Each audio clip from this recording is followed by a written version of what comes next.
Kinze as a brand means dependability and durability that can last a lifetime.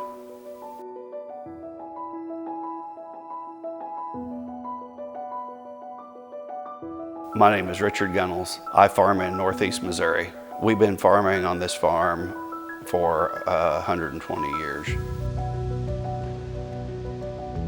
I plant with Kinze Planters and have been planting with Kinze Planters for 40 years.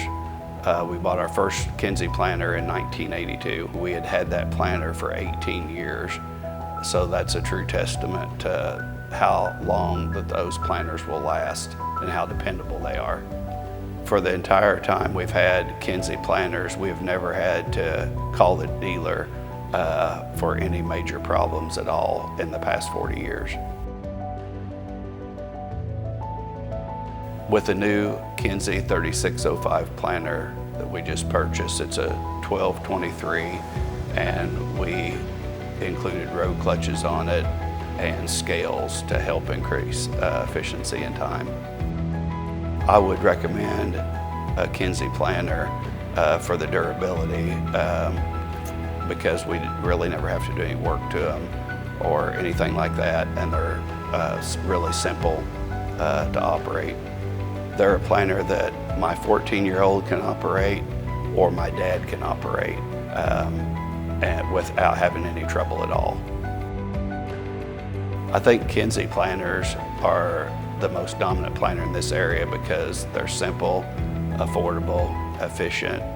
What I like about the new 05 series planter is whenever you go to put your seed disc in, the time savings with the way you put them in is a lot faster and a lot easier to do. To switch from beans to corn, it's really simple and quick. It doesn't take very long. To switch from beans to corn, it takes about 30 minutes because it's toolless and you don't have to have the two nuts that you have to take off or put back on. This here is just a turn and lock, twist and lock. With the new design of the 05 series planter, we expect to be able to run that planter longer without having to trade it because of the increased wear parts and stuff on them. When we go to trade in our Kinze planters, they hold value really well. I stick with Kinze Planters because it's a company that I can count on to be there whenever I need them.